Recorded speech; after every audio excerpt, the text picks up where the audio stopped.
dari kecil sudah didogma, didoktrin. Ya, betul?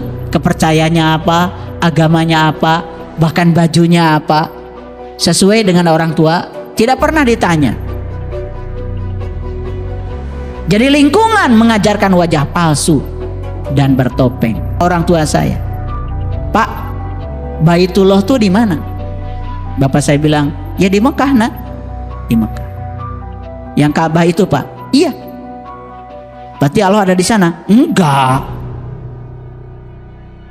Allah bersama kita. Wah, bingung kan saya? Betul nggak? Bapak saya bilang Baitullah rumah Allah. Rumah Allah ada di Mekah. Tapi bapak saya juga tidak berani menyangkal firman Tuhan. Karena Tuhan bilang, wa huwa ma'akum aina ma kuntum wa nahnu aqrab ilai min hablil warid. Saya tidak menemukan satu ayat pun di Quran yang menyatakan Allah ngasih alamat sama kita, aku tinggal di Ka'bah. Gak ada. Tapi Allah ngasih alamatnya, aku bersama kamu, lebih dekat daripada urat nadi leher. Tetapi harus mengerti syariat supaya mengerti hakikat. Paham maksud saya? Gitu. Enak kan kalau ngerti semuanya?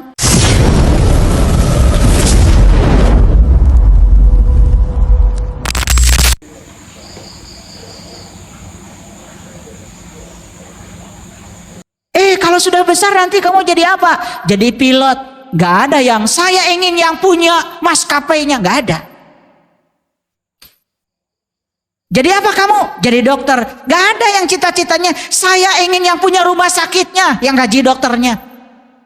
Gak ada. Semua sudah dibatasi oleh lingkungan.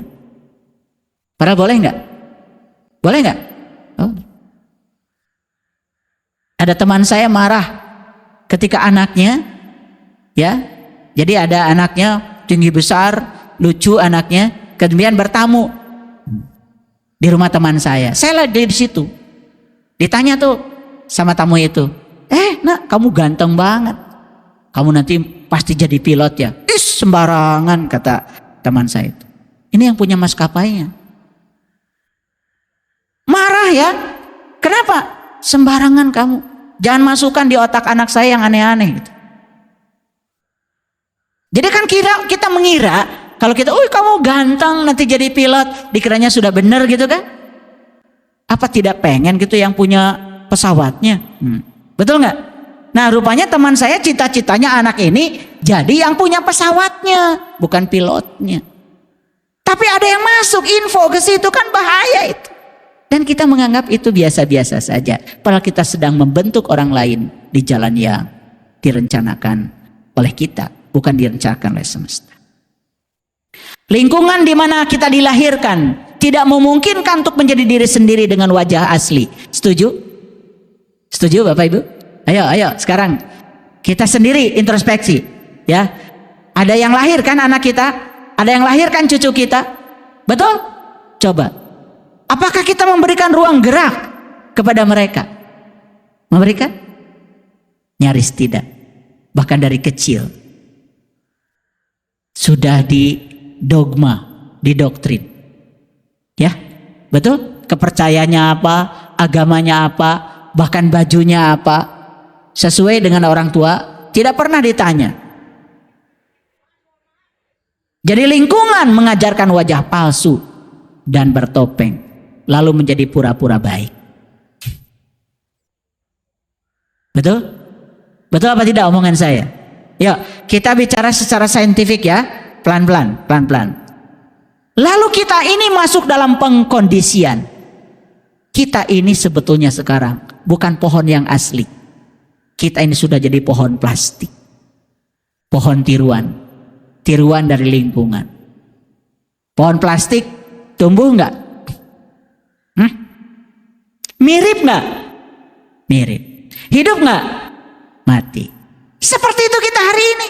Nggak tumbuh. Mirip seperti pohon asli, tapi nggak tumbuh. Ya, kan kalau pohon yang asli itu daunnya bertambah banyak gitu kan, betul nggak? Rantingnya bertambah panjang gitu. Kita enggak. Karena kita sudah menjadi pohon plastik bentukan lingkungan. Bahkan keyakinan pun gak bisa dirubah-rubah. Harus seperti itu. Ketika dari dalam diri kita ada pertanyaan-pertanyaan yang menggugat, memberontak, semua dibungkam oleh sistem yang ada. Dihadirkan guru-guru agama, guru-guru di sekolah yang semua membungkam kita. Tidak boleh bertanya itu, bertanya ini. Saya pernah merasakan. Setiap pertanyaan saya yang menggelitik dari dalam selalu saja dimentahkan oleh ayah saya. Padahal itu adalah keinginan tahuan, kemerdekaan harusnya. Nyaris tidak merdeka. Betul nggak Bapak Ibu? Bapak Ibu merasakan? Oke. Bisakah manusia kembali ke wajah aslinya? Bisa? Oke. Wajah asli hanya akan muncul lagi jika manusia mampu meniadakan dominasi masyarakat, dominasi orang tua, dominasi guru, dan dominasi siapapun yang ada di lingkungan. Berani nggak? Berani? Berani? Kalau kalian nggak berani ya sudah, jadi pohon plastik aja. Buahnya juga pohon plastik ya. Kalau pohon apel buahnya 3 aja. Ya. Betul nggak? Ya gitu-gitu aja. Kurung batoken. Adat kakurungku iga. Lalu kita menjalani hidup sesuai dengan, hanya menjalani hidup sesuai dengan, ya. Kalau kita ingin menjadi manusia asli, maka kita harus menjalani hidup sesuai dengan hati nurani kita sebagai manusia. Harus menjalani hidup sesuai dengan rasul sejati yang ada di sini. Harus menjalani hidup sesuai dengan diri sejatinya kita. Menjalani hidup sesuai dengan Allah yang ada di dalam kolbu kita. Berani? Benar berani. Nih lihat saya semua. Saya untuk menjadi diri saya seperti yang hari ini. Perjuangannya luar biasa. Dianggap itu, dianggap ini. Bahkan oleh keluarga saya sendiri pada awalnya. Dan untuk membuktikan kebenaran itu memang perlu waktu yang panjang.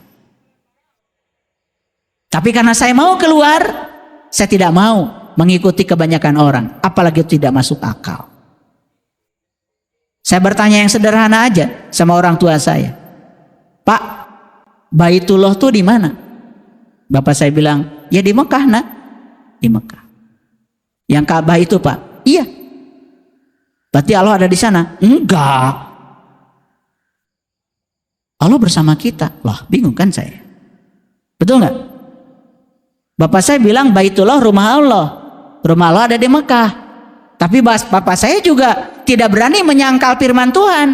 Karena Tuhan bilang, wa huwa ma'akum aina ma kuntum wa nahnu aqrab ilaihi min hablil warid. Saya tidak menemukan satu ayat pun di Quran yang menyatakan Allah ngasih alamat sama kita, aku tinggal di Ka'bah. Gak ada. Tapi Allah ngasih alamatnya, aku bersama kamu lebih dekat daripada urat nadi leher. Konflik kan bagi saya? Konflik kan? Gitu. Kata Allahnya dekat, tapi rumahnya jauh. Tapi setelah saya dewasa baru saya tahu, oh yang di Mekah itu simbolnya. Yang dalam diri kita itu yang sebenarnya. Sehingga saya bisa menerima kan, kalau orang pergi ke sana itu berarti membaca simbol. Simbol untuk perjalanan ke dalam diri. Makanya di sana ya ada Hajar Aswad, ada pintu Ka'bah, ada Multajam, ada Makom Ibrahim, ada Hijir Ismail, ada Rukun Yaman. Itu simbol-simbol yang harus dibaca. Untuk apa? Untuk diharapkan, untuk bisa tahu yang sebenarnya. Karena simbol itu bukan yang sebenarnya. Jadi ibadah haji ke sana perlu. Tanya sama mereka yang tahu ilmunya, supaya pulang dari sana ada kerjaan lagi untuk meniti ke dalam diri. Kan yang sebenarnya di sini. Makanya agama itu ada syariat, ada hakikat. Jangan anti syariat, tetapi harus mengerti syariat supaya mengerti hakikat. Paham maksud saya? Gitu. Enak kan kalau ngerti semuanya? Oke, sekali lagi. Bisakah kita kembali ke wajah asli kita? Bisa. Apa katanya? 1, mulai sekarang kita hilangkan dominasi masyarakat, orang tua, guru, siapapun yang telah mencengkram kita sampai kita tidak berdaya. Yang telah menciptakan kita bertopeng kayak hari ini. Yang kedua, ikuti hati nurani. Ikuti Rasul sejati. Ikuti diri sejati kita. Ikuti Allah yang ada di dalam kolbu kita. Karena Allah yang mengatakan kolbul mukmin baitullah. Baitullah yang sebenarnya adalah kolbunya orang yang beriman. Jujur Bapak Ibu, sering nggak Bapak Ibu mendengarkan suara kebenaran dalam diri? Sering? Sering? Kan sebetulnya Allah tuh bicara, cuma tidak lewat kata-kata. Tapi kita tidak mau mendengarnya. Kenapa? Sudah adat kakurungku iga, takut melawan lingkungan. Karena lingkungan sudah ngasih topeng dan atribut seperti yang kita miliki saat ini. Saya suka tanya sama bapak saya, kalau bapak saya diundang marhabaan, saya cuma nanya gini, Pak, kan yang lahir itu Maimunah, tapi yang bapak ucapkan selamat datang Tuan Husain. Marhaban jadal Husaini. Gak Maimunah. Kan yang lahir Maimunah. Bapak saya bingung gitu. Sulit mengganti jadal Husaini dengan jadal Maimunah. Ya? Apalagi yang lahir Aurel ya? Sudah begitu patronnya, gak boleh diubah. Ketika otak kita yang cerdas ini mulai kritis, malah dianggap salah. Sadar gak kalian? Kan yang lahir itu Gabriel, Aurel, Nabila, tapi yang diselamatkan datangkan Tuan Husain. Pantesan anak-anakmu tidak merasa hadir di dunia ini, gak pernah diucapkan selamat datang. Betul gak? Yang hadir Maman, kan harusnya marhaban jadal Maman, kan gitu. Sulaiman, betul nggak? Iya, kan Maman merasa diaku. Nah yang gitu aja nyaris tanpa ada daya kritis, betul nggak? Karena sudah begitu beratnya kita melawan topeng-topeng yang ditanamkan pada diri kita. Jadi salah satu masalah yang harus dihadapi setiap manusia yang lahir ke dunia ini adalah tempat dia dilahirkan. Setuju? Setuju? Nah sekarang tugas kalian adalah bagaimana menciptakan anak-anak kita datang ke dunia tidak bermasalah. Berani gak memberikan kemerdekaan pada anak-anak kita? Berani?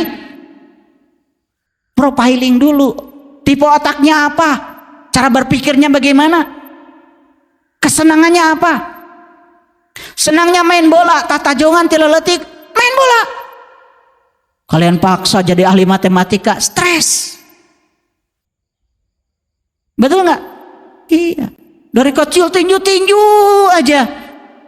Bapaknya ahli fisika, anaknya harus jadi ahli fisika, stres. Semua dibentuk oleh orang tuanya seperti yang orang tua mau.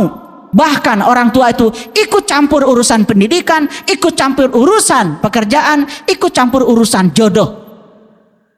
Orang tua macam apa? Saya pengen nyubit sama kalian itu. Kata Allah sok tahu loh. Makanya anak ini adalah tamu agung yang datang ke semesta untuk menjadi dirinya sendiri, bukan menjadi seperti yang kamu mau.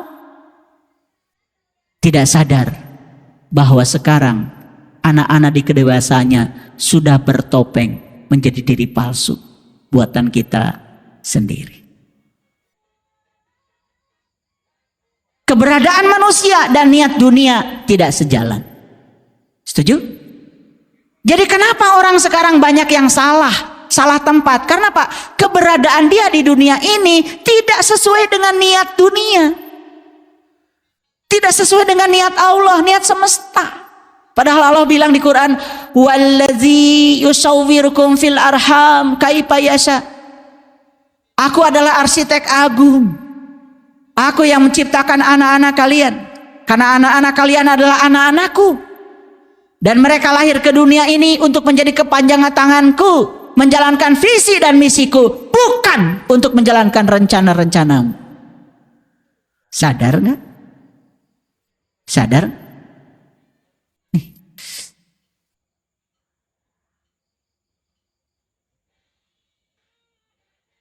Ketika anak hafal ini, hafal itu, kasih tepuk tangan, hebat kamu, luar biasa, anak soleh. Sebentar. Soleh kata siapa? Soleh karena dia menuruti kamu. Padahal yang kamu cekokkan pada anak itu adalah topeng-topeng, membuat dia menjadi diri palsu. Dunia ingin manusia menjadi budak untuk digunakan oleh mereka yang berkuasa. Lihat semuanya sekarang. Orang tua hari ini merasa dia paling berkuasa pada anaknya. Dan ketika dia bentuk anaknya seperti yang dia mau, bukankah anak-anak itu menjadi budak? Betul? Betul? Pada dasarnya manusia ingin menjadi dirinya sendiri. Ulangi lagi. Pada dasarnya manusia ingin menjadi dirinya sendiri. Dunia tidak mengizinkan siapapun menjadi seperti apa yang seharusnya. Jadi pada dasarnya setiap manusia ingin menjadi dirinya sendiri. Makanya Bapak Ibu sekarang dagang gak maju-maju. Dan gak seneng Bapak Ibu teh dagang kapaksa. Dan dititah ku batur. Betul gak? Jadi PNS males-malesan. Gak sungguh-sungguh. Karena jadi PNS pun diinginkan orang tua. Biar dapat pensiun. Gak sungguh-sungguh. Makanya kerja ikhlas itu hanya akan terjadi apabila kita bekerja di tempat yang kita suka. Bapak Ibu, pernah lihat anak kita mus-mus ke dapur, motong-motong bawang, motong-motong apa. Anak saya ini ternyata sukanya di dapur, sukanya masak. Kayaknya jadi pengusaha catering nanti. Pernah nggak begitu? Enggak. Malah awas. Ya, awas. Itu nanti kena pisau. Nanti jangan ke dapur lagi. Padahal dia dari kecil sudah kelihatan minatnya tuh dapur. Kalau lihat dapur tuh happy. Orang tuanya sudah punya skenario buat anak ini. Nanti jadi ahli ini, jadi ahli itu. Yang berbeda dengan bakat yang dibawa oleh anak ini. Ada nggak yang gitu di sini? Ada apa banyak? Nah, gitu. Sekalian saya buka.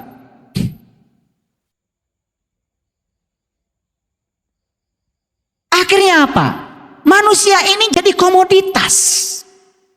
Dunia mencoba untuk membentuk setiap orang menjadi komoditas.